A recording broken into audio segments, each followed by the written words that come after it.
So I ran across this video on YouTube one day called "My First Airplane Cost Less Per Hour Than a Rental." And I was like, wait, what? Of course it did. Rentals are expensive. Doesn't everybody know that owning is cheaper? And who is this Swain Martin guy anyway? Oh, well, it turns out that he's actually a really cool YouTuber with a channel very similar to mine. Go college students. Give him a subscriberino right there. But back to my point. I had the unique experience of renting the exact same airplane that I would own after my training. So I can tell you guys exactly how the costs break down. And lest you think this was clickbait, by the end of this video, I will prove to you that my airplane is cheaper to own than my SUV.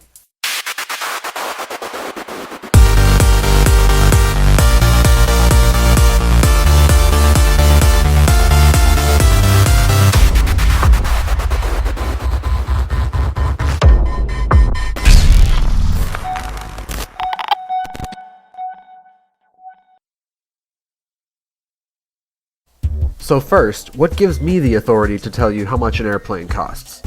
Well, since the beginning of my ownership, I've been taking unbelievably meticulous records on exactly the costs that go into the airplane. And if you think this is ridiculous, don't even get me started on the ranked list of all 556 movies I've seen in my life. So first, I want to tackle this rental issue. I want to show you exactly what the savings are over renting an aircraft if you own one. So let's start by assuming we flew the same 65.5 hours in both cases over the last year. Next, we'll say that renting my Piper Warrior cost $130 per hour of flying. And I can tell you that the fuel cost per hour of flying in my airplane is $19. Sounds pretty good, right? Next, we need the fixed annual costs. That's obviously $0 if you're renting an airplane. And if you're splitting it amongst 3 people like I do, that's $3,000 per person per year. And I think we can all agree that that $3,000 sounds like it's going to hurt. But when you do out the numbers, it turns out the 1-year total cost for the same time renting an airplane is $8,515, as compared to owning an airplane, where it's $4,245. For those of you playing along at home, that's a savings of $4,270, or 50% off. I'll let you think about that for a minute, but I guarantee I know your next question too. Where's the break-even point? Where should I rent if I fly less and buy if I fly more? Well, luckily for you, I've already done out the linear equations here. The answer is 27.0 hours, which will be an annual cost of $3,500. Personally, since that's already more than you'd be paying for your annual cut in an airplane, I'd tell you just to own one simply for the freedom of having it whenever you want it. But if that's not worth $500 to you, then continue renting. So next I'd like to demystify all of the costs that go into owning an aircraft for you guys. So on our little aircraft ownership receipt here, we'll start with the value of your third of the aircraft at $17,000. Consider this your buy-in. But remember that some owners actually like to retain more equity in their aircraft, so you may not even have a buy-in. $17,000, by the way, is the same cost as the speedboat you saw in my backyard in the last video. Have you noticed driving around that people somehow magically have more money for boats than planes? Next is the depreciation.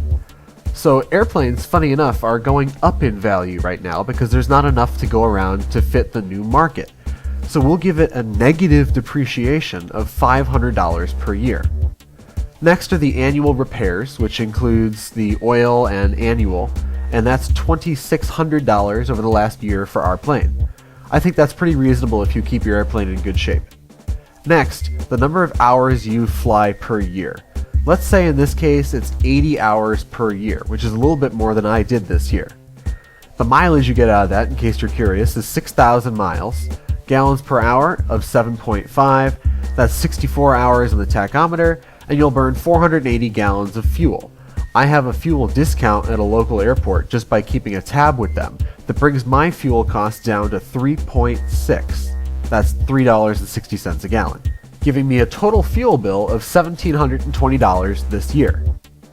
In addition to this, you'll need insurance on your airplane, which for us is $900 or $300 per person. Same thing for incidentals. That's about $600 per person. This includes updating your GPS database or having your altimeter recalibrated. And lastly, there's how you choose to store your aircraft. You can either keep it outside to the tune of about $300 per year or $100 per person, or keep it in a hangar, which at least for us at Worcester Airport is a hefty sum. That's $1,160 per person. Now, the totals. If you go with a tie-down, that's about $4,820 per year for you. If you choose to have a hangar, that jumps to $5,880 per year. This will save you in the long run, especially if you keep your aircraft in New England, which is very harsh on the paint.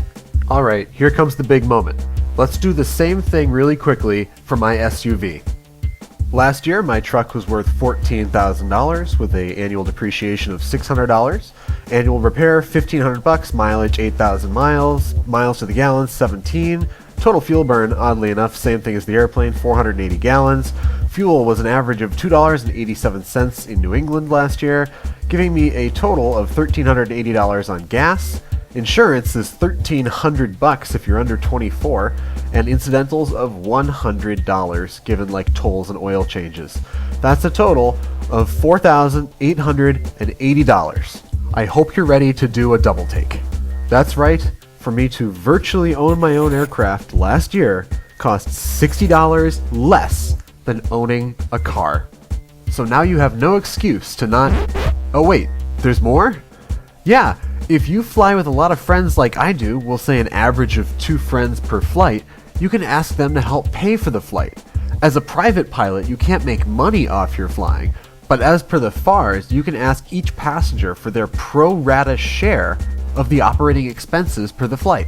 Between fuel, oil, and airport expenses, let's say that that's $30 and there's 3 of you flying. That means you can ask your passengers for $10 apiece for maybe the adventure of their lifetime. I think that's pretty reasonable too. Let's say that chops your fuel bill and your incidentals down to 1/3. That means the total cost of owning your own airplane per year is $3,270. Now you really have no excuse but to go out there, get your pilot's license, buy your own airplane, take your friends flying, and make aviation the greatest hobby on the planet. I hope this made aviation seem a little more attainable to a lot of you out there. If you have any questions about the ownership of an aircraft and how to pay for it, please leave a comment below and I will get back to you as soon as I can. Thanks for joining us today on The Friendly Skies, the fastest growing aviation channel on YouTube. We'll catch you next time, and until then, squawk VFR and have fun.